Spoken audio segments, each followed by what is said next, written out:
धिकल बा भैया भैया हो धिकल हो जतनी वो खाए तो ठंडा जा तो तंग लगे।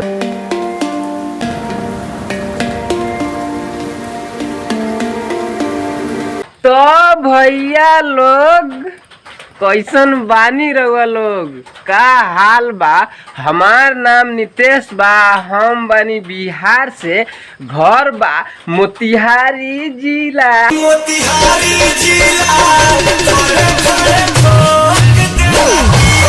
तो भैया लोग हम रहुआ लोगों से बता दी हम बानी तमिलनाडु में।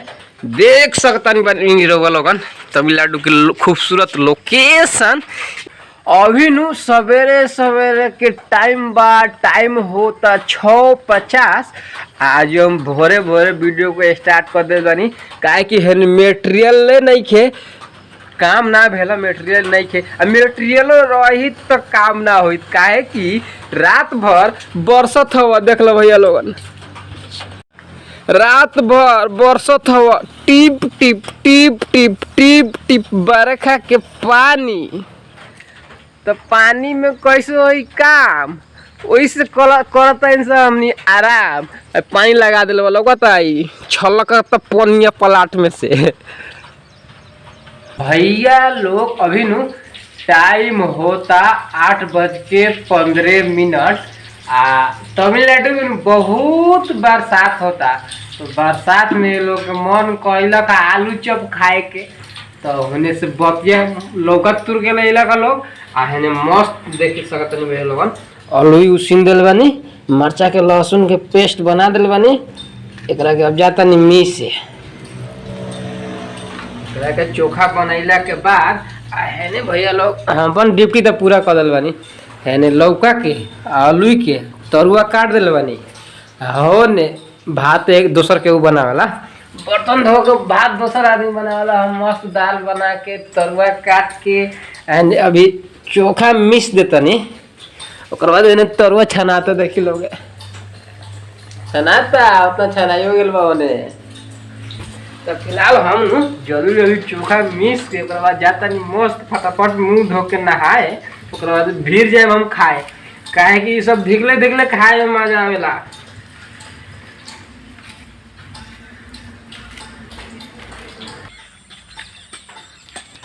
तो भैया लोग हमरा नहाते धोआते टाइम हो गल 9।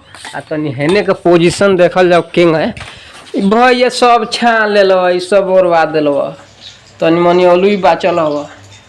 हेने सेरा गल बका हो मजा नहीं खाए में। धिकल बा भैया भैया हो धिकल हो जतनी वो खाए तो ठंडा जा तो तंग लगे तो ना मजा तो खाए में।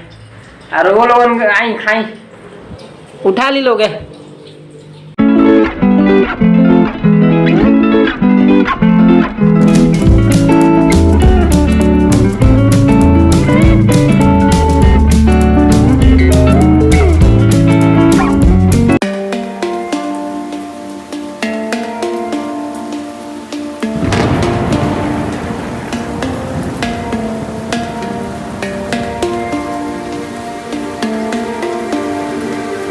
तो भैया लोग अभी नु टाइम हो गया बा 11:22 होता। हमनी के नु एगो लोड लेके आजू आयल बने वैसा फैन से तमिलनाडु के गाँव में आयल बनी सा।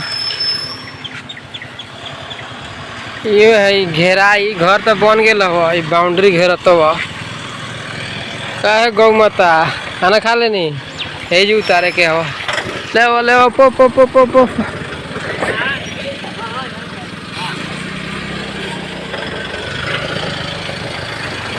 अच्छा से टचिंग मारो टचिंग मारो।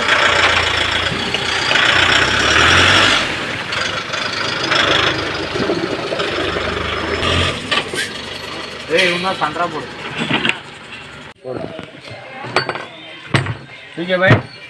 तो भाई टूटी वूटी ना तो अपने गोड़े टूट जाये। ठीक बा अच्छा भाई मजबूत। अच्छा ये टूट तो नहीं टूटा सुपर बस इधर नॉन उधर एक और आया वैसा वाला पकड़ो है ना ऐसा वाला एक और नहीं आता, एक और आता अच्छा हो जाता।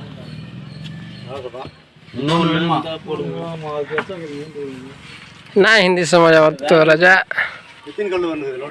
तो भैया लोग अभी नु टाइम हो गल बा शाम के 4 बज गल बा।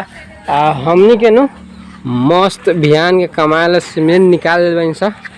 सीमेंट के तोपे जाता लोग खिलाड़ी लोग है ने नु हमनी प्लाटो साफ कर दिल बनी सा। एमे बिहान कमाएम सा। तो भैया लोग ये तो सवेरे वाला काम फाइनल कर देनी वैसा बिहान के कमाएला। एकरा बाद अब कथी करम सा मालूम चलिए जे लोगन के ना।